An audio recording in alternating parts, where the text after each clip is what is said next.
It is now streaming to Facebook. Hey. All right. Hey, Facebook. Isn't it your Unleash? Yeah, it's on the Unleash page. I'm gonna go try to share it on others while we're talking, but I don't know how the multitask is gonna go. So Me either. you know. I was like, if I don't get it in the next 2 seconds, it's just not gonna be shit. It is not going to happen if I don't get it done like right now. Raven, I'm so glad to have you here. I'm happy to be here. Just happy to have you. Sending warm greetings from South Carolina to Cincinnati. How is the weather there? I think it's like in the 50s. It's cold. Yeah. Well, it's 55, so it's warmer than yesterday. Yesterday was in like the 40s, but the wind chill is the wind chill that gets you. Ooh, no, I got cold thinking about that. It's a little chilly here too, but it's like 60s, I think. Okay. But that's that's not typical for May in South Carolina. No, I don't think anything is typical right now. Oh, that's a word, but we're not even going to go there. So welcome everyone joining us both on Zoom and Facebook Live. Super excited for this money mindset lunchtime chat with Raven-Symone Simon, the money professional, the money guru in my life. I'm super excited to have you here. There is no way that we have time to list out all your accolades and such but we would like you to share a little bit before I jump into the first question. So let us know a little about Raven. Okay. Hey everyone, as Tabitha said, I am Raven-Symone Simon, CPA, better known as the money professional, really known as the CPA in the pink suit because I always rock a pink suit. I am a Southern Belle in the city. As Tab just said, I'm currently living in Cincinnati, but I'm from South Carolina. So I am a Southern Belle, fit and flare dresses, lace gloves, all of that, real fancy. I own 2 businesses. My voice just went away. I own 2 businesses. I own a small bookkeeping firm and accounting firm, and I also own a financial coaching firm. So there, I kind of help families and individuals break poverty and debt cycles. We are breaking generational curses. We're going for wealth. We're getting our finances in order. In my bookkeeping firm, I kind of help business owners get the right type of numbers or insight into their numbers so they can make better informed decisions. So that's me in a nutshell.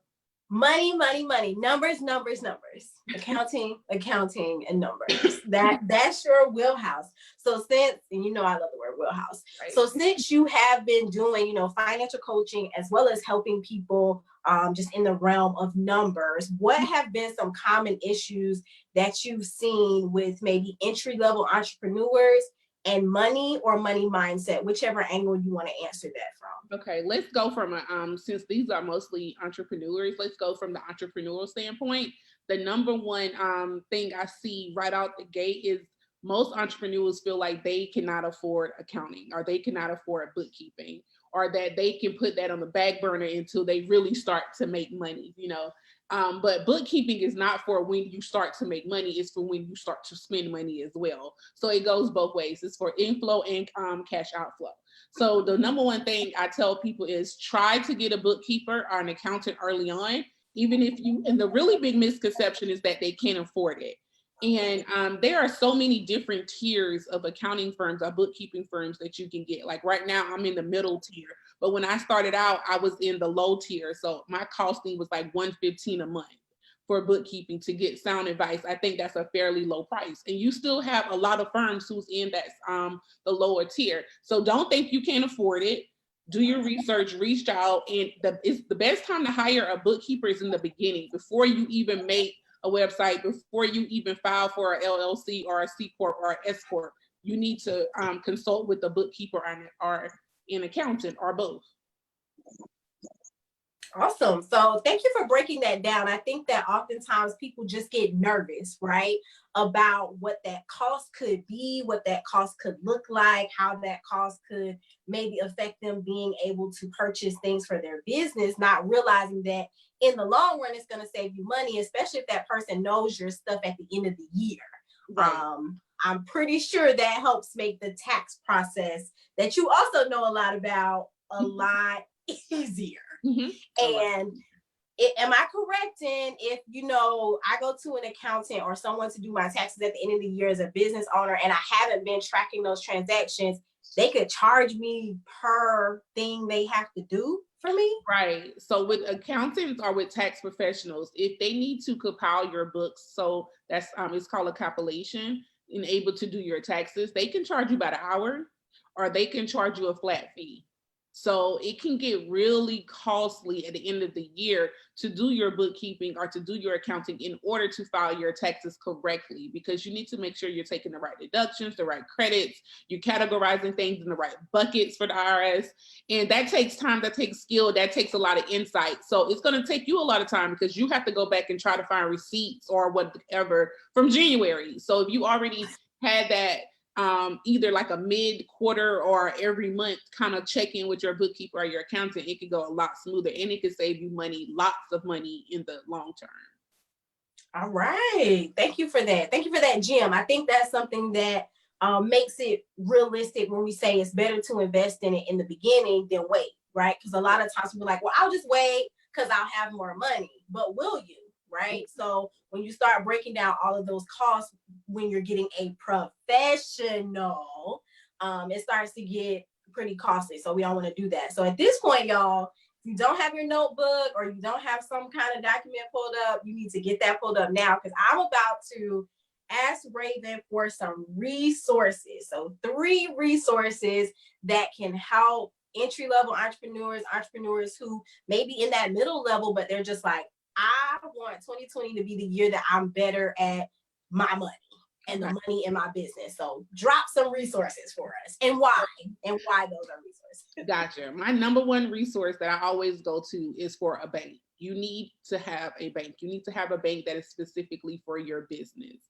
No commingling of funds. The bank that I go to, or I tell a lot of entrepreneurs to go to when they're starting off, is Discover. Discover is an online bank, but it does not charge a maintenance fee. So, when you're just starting off, you're maybe like, well, I'm not making money for them to be charging me $12 a month. Okay, that's out the water. That excuse is gone. Discover doesn't charge a maintenance fee. So go to Discover and sign up and get you a bank account with free checking and make that your business banking account. Now, when I say the Discover banking account, this is for individuals. So this is if you're a sole proprietor. So this is if you have not filed your LLC yet, right? This is if you only have an EIN number and you're going off of your Social Security. It's really good for entry level entrepreneurs. My second one is some type of invoicing service, right? That send me a Cash App is out the window. Excuse me.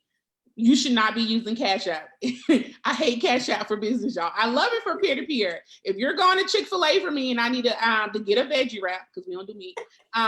If you're going to Chick-fil-A for me and I need, to send you some money, Cash App is great. But if I'm buying something for you, I do not like to use Cash App. Why? It's hard to track. It's hard to prove that what I sent you Cash App was what I really sent you the Cash App for. Even though there's a 4 line, right? But I can put anything I want to put in there, right?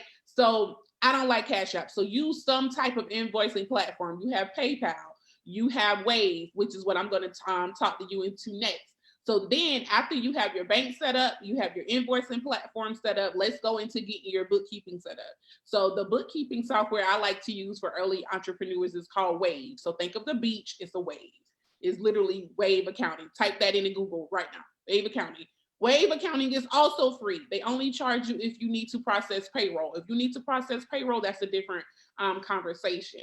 But Wave Accounting also gives you free invoicing platform. So you can go in and add your customers. You can go in and add your services. You can literally invoice on the go. I don't know how many times I've sent invoices from an airplane. I've sent invoices for the back of a cab. And it makes you professional. You can put your logo on there. You can put your branding on there. And it also, when you pay it, it transfers to that bank account we were talking about in the beginning, and it puts it all in that software system. So you already got half of the battle done, right? The only thing you have to do after that is put your expenses in. So those are my 3. So let's do a quick recap, because I'm a teacher at heart. So you want to go to Discover to get your bank. This is for early entrepreneurs who have not filed an LLC or so forth. Then you want to make sure you get some type of invoicing platform. You can get PayPal, you can get Stripe, you can get Wave. If you get Wave, then step 3, use Wave for your bookkeeping. Even if you use PayPal, for step 2, you can still use Wave for your bookkeeping software in step 3. It all integrates together. So yeah, those are my top 3 resources. Any questions? All right. Thank you so much. Those are very, and y'all, I've seen these in action, right? And so I think a big thing is that we'll get nervous, right? Because if we're not an accountant where money kind of makes us jittery, but we're not at the point where someone else can do our bookkeeping, Wave is super user friendly.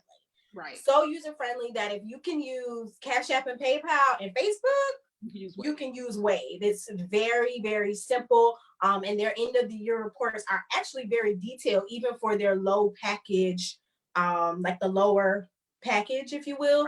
So it's not something that you have to spend an enormous amount of money on, but you do have to invest your time and figure out your system. Like, how often are you going to enter things? You have to get your rhythm in these things. So if anyone has any questions, whether you're on Zoom or Facebook, if I look cross-eyed, it's because I'm trying to look at both. But thank you all for being here with us. It looks like Facebook was easier for folks to get on and hop on. So I'm super excited to have you here. And now, Raven, you know, breaking the cycles. So let's bust some myths. What myths are you busting? I have no idea. You do. But I know you hear some money myths as you're digging and diving through money chats with folks. So let us know some myths and bust those things open. Okay. So I'm going to go from business to individuals. So let's start with individuals, some money myths that this can actually help you in your business. I don't know what's going on with my voice today. But the number one money myth that I love to bust is credit cards are the devil. People tell you don't get credit cards. Credit cards are horrible. You don't need credit cards. You don't need credit cards. Okay, credit cards, I love credit cards. Not because I run them up. I used to run them up, but not because I'm running them up. But credit card is a really great way to control your cash flow. During COVID-19, I was able to not miss a beat and still file tax returns or do whatever I needed to do because I can pay some of those fees up front on my credit card. Then I have a good 28 to 30 days to come up with the cash, depending on my credit card billing cycle. It's normally 28 to 30 days. So that's a lot easier for me to say, okay, I can pay for the things I need to pay for now, keep my business running while I'm waiting for everyone to get into a smooth position because of COVID.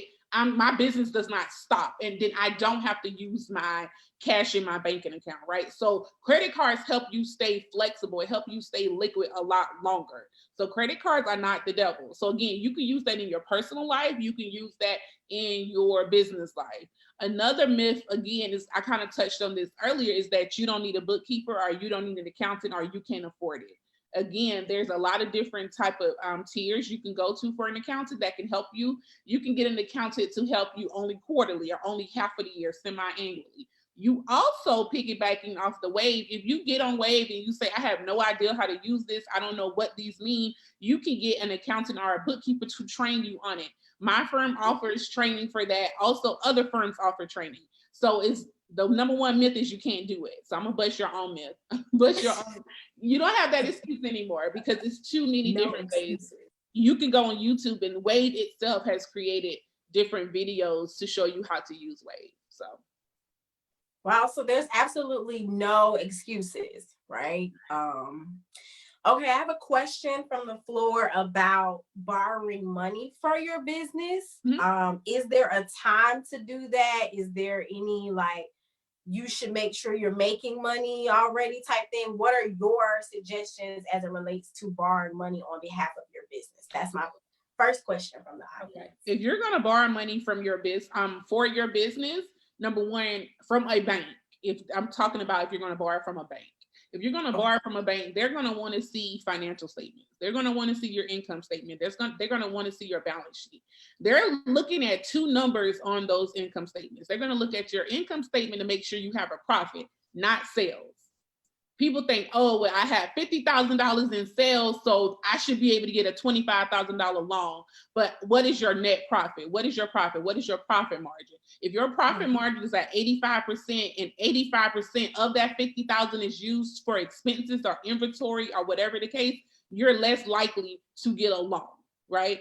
So make sure your income statement is tight. You can do some of this analysis yourself before you even go apply, or you can get your bookkeeper or your accountant to do that. On your balance sheet, they're also going to look at your owner's equity. They want to see how much money you put into your bank. They want to see how much money you put into your own business. So in your owner's equity section, you're going to have something there that's called owner's contributions or owner's distributions, right? So contributions are the money that you put into your bank. They're not going to put it up if you haven't put it up, right? So if you're saying, oh, I have all of these sales, but I've never invested any of my own money into my business, a bank is going to look at you and say, well, why should we invest money into your business, right? So make sure you have your balance sheet together. Make sure you have your income statement together. After that, you need to get a loan. When you go for a loan, they're going to want to see projections. They don't want to just see what you did last year. The thing about income statements and balance sheets, as soon as you print them, they're out of date as soon as you print them, because you could have made a sale, you could have paid a bill within that moment of printing them. So they want to see projections. They want to see, what do you think you're going to make in the next year, the next 2 years, and the next 3 years, depending on how long of a length of a loan you're looking to obtain. To do that, you have to have projections, and your projections have to make sense. So you can't say, well, I have 50K this year, and then next year I plan to double that. Okay, we need to see how you plan to double that. What type of marketing are you going to be using? Okay, you're saying you're going to hire a marketing agent. How come I don't see a budget for marketing? How come there's not an expense for marketing? So your projections need to make sense. Again, an accountant can help you do that. That's literally what an accountant is for. They help you analyze and prepare those projections and financial statements. Does that answer the question? I think so. I think it does, because I think that you broke down, even if you use terms that people may not be familiar with, y'all can go Google, right, and figure out more information. You can get a consultation. Furthermore, you are now in knowledge that the bank is going to ask questions and want answers that can be took to the bank, right, and cashed. So a lot of times, all the time, you can't just go to the bank with your generalities. Like, you can't go to the bank with just figures that you came up with at the kitchen table that sound really good to you and your family. You have to really have some things that are going to show those actual projections. Yeah. So another question. Go ahead. What was that? I was I have to tell people you can't take your dreams to the bank. You cannot take your dreams to the bank. Sorry, friends. You can bring your dreams and we can talk about them and we can make them something you can take to the bank. I need a better and get one for my business. Could you touch on the process of getting a business credit card? A business credit card. So getting a business credit card is fairly easy. When you go to get a business credit card, they're going to ask you your revenue and they're going to ask you your expenses. And it's going to go off of your social security number. So even if you're a corporation or whatever, in the beginning, until you start to establish your own business credit, it's going to go off your personal credit, which is a good thing for the most part, because most of the time when you're first starting a business, you have zero business credit. So they're going to ask for your revenue and for your expenses, and then you put in your personal information and you can get approved or denied. The first business credit card I ever got was from Spark, from Capital One. And it was a fairly easy process. And even when you want to go in and raise your limit, you'll just put in your new revenues and your new expenses, and they even deny or approve you for a new credit limit. So thank you for that. My first one, Adriana, was from actually my bank that I did I started my business account at the bank I had been banking with, which was Wells Fargo. And I got my business credit card through them. It was a fairly easy process because, of course, they used all the information that they already had. And then the longevity of our relationship built some more cushion in that. Whatever that process looks like, it helps. So that was my process with that. Any other questions or she said, thank you. Any other questions or comments for Raven? Raven, let us know where we can find you these days. We know you're in Cincinnati, living that high-rise life. You can see, you can see that view, in the corner a little bit, but the sun is playing with us today. But let us know where we can find you on the interwebs. You are always sharing very useful advice, very practical advice for how we can just be better stewards over our money, because you don't hide that God is in your business plan. It is in your bio, and I ultimately love that as a fellow faith believer and we teach Bible study together. So I'm glad that you don't hide that, but let us know, where can we find you? Okay, so on Instagram, you can find me at The Money Professional. So some of you may say, well, I was following you and then you went away. So I had to start a new page. So that is why I did not block you all. I did not unfollow you all. I have a new page. So Instagram is at The Money Professional. Facebook is also at The Money Professional. Facebook and Instagram at The Money Professional. And do you still work with people one-on-one? Do you have any services that are one-on-one, or do we just need to go get your book now? Look at me trying to pull out the things. How can we work with Raven? What does that look like in May of 2020? So in May, as of now, if you want to work with me on an individualistic level for budgeting or financing, I no longer do the one-on-one coaching for individuals, but there is a course coming, and this course is going to be jam-packed. It's going to be just like I'm sitting in front of you, teaching you everything. So you will be able to join the course. The course will give you a lifetime of access, so it's not like, oh, I need to finish it at a certain time. Once you go to that next level and you got budgeting down packed, then we can start up our one-on-ones, and our one-on-ones is more so with asset protection, that sort of thing. It's the next level of building wealth. For a business, if you want to work with me with business, I still do free 15-minute consultations for a business. And that's if you're ready to either start bookkeeping, if you're ready to set up your books, if you want to say, okay, well, I need my taxes done, help me set up my books for tax season, help me train on Wave, you can go to www.simonaccounting.co. And that way you can find everything that you need for a business standpoint. If you want to find the book that Tabitha just talked about, I am accepting pre-orders. I'm so excited. It's my first book. I'm a whole author out here, y'all. But you can go to www.Raven-Symone.com and you can pre-order your book. So pre-orders do come with a free the Good Money Book Planner. So the planner will help you track your goals, your income, your expenses, pay down debt, all of that. The book and the planner together is a powerful duo. So you will get a free planner if you pre-order the book, and I will sign the book for you and put a cute little note in there. So pre-orders, I am accepting pre-orders until they sell out. I only have 50 pre-orders, and as of last night, I think I have roughly 20 left. So go ahead and get your pre-order if that's something that you are interested in doing. Again, that's www.Raven-Symone.com. Businesses or is www.simonaccounting.co. Awesome. Thank you for letting us know where we can find you on all the interwebs. I'm just checking for any more questions. I want to thank you so much for having lunch with us. Well, coffee with me, but lunch with everyone and dropping some amazing gems, right, that we can take to the bank for sure. And that 15-minute consultation, if you are a business owner and you're just like trying to figure it all out, I think that that's something you should consider, especially if you are looking to work with someone one-on-one. A good thing that Raven helped me with, I mean, before our friendship was even this tight, right, was knowing the questions to ask someone, because people can, let's just be honest, on these internets, people can get over on you. Yes. And have you thinking that they're a money professional and they don't know more than us on Google, okay?